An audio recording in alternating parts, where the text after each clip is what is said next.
Moi, je crois qu'il faut mettre en relation les principales leçons avec les principaux enjeux. Or, quels sont les principaux enjeux en ce qui concerne l'intégration des TIC dans l'éducation? Le premier enjeu, c'est d'abord réaliser l'éducation pour tous.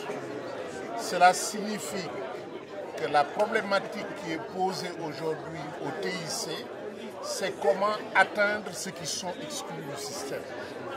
Qu'ils soient des enfants non scolarisés ou des jeunes et des adultes analphabètes.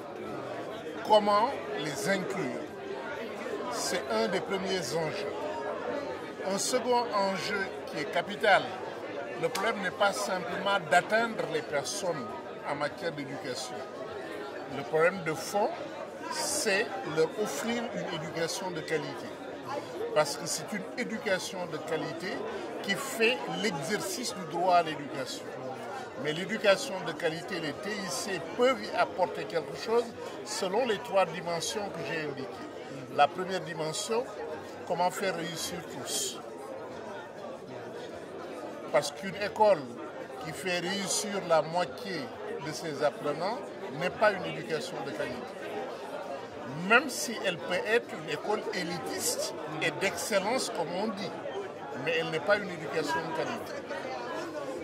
Et cette éducation de qualité exige non pas qu'on demande aux apprenants de s'adapter à l'enseignement global, mais plutôt comment les méthodes didactiques peuvent ouvrir des espaces avec des supports avec les TIC permettant à chacun d'apprendre selon son rythme, son mode d'apprentissage et de réussir en conséquence. Parce que la réussite dépend de l'adaptation des opportunités d'apprentissage aux conditions et aux besoins de chacun. Deuxième élément qui est capital, c'est la pertinence de l'éducation. Parce qu'apprendre, c'est bon, mais apprendre en vue de quoi? On apprend pour résoudre des problèmes de la vie, des problèmes du travail, des problèmes de l'environnement. Eh bien, si en apprenant, on ne fait que réciter des connaissances, au lieu de réfléchir dans une situation d'apprentissage à des démarches de résolution de problèmes que l'on peut utiliser justement dans son environnement pour résoudre les problèmes que l'on rencontre, à ce moment-là, l'apprentissage risque de ne pas servir à quelque chose.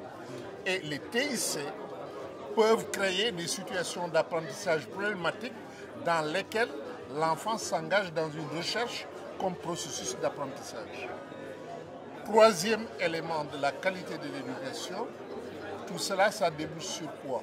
Qu'est-ce que ça apporte à l'apprenant? Qu'est-ce que ça apporte à sa famille? Qu'est-ce que ça apporte à sa société?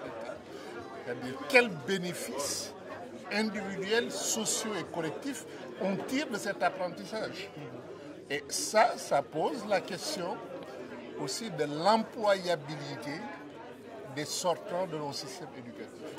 Mais cette employabilité est posée autrement aujourd'hui parce que les mutations sont tellement rapides, non seulement dans la vie, mais dans les professions.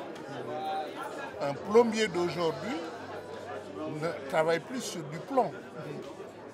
Il ne travaille même plus sur du tube galvanisé. Il travaille sur du plastique. Ce n'est plus un plombier en réalité. Et vous verrez tous les métiers, il y a eu des modifications technologiques qui font que les compétences acquises hier ou aujourd'hui peuvent devenir vite obsolètes. Donc quand on n'a pas la capacité de s'adapter à des situations nouvelles, de résoudre des problèmes, d'innover, quand on n'a pas appris ça à l'école, on risque de ne pas pouvoir suivre les mutations et de ne pas pouvoir les anticiper et les mettre en œuvre.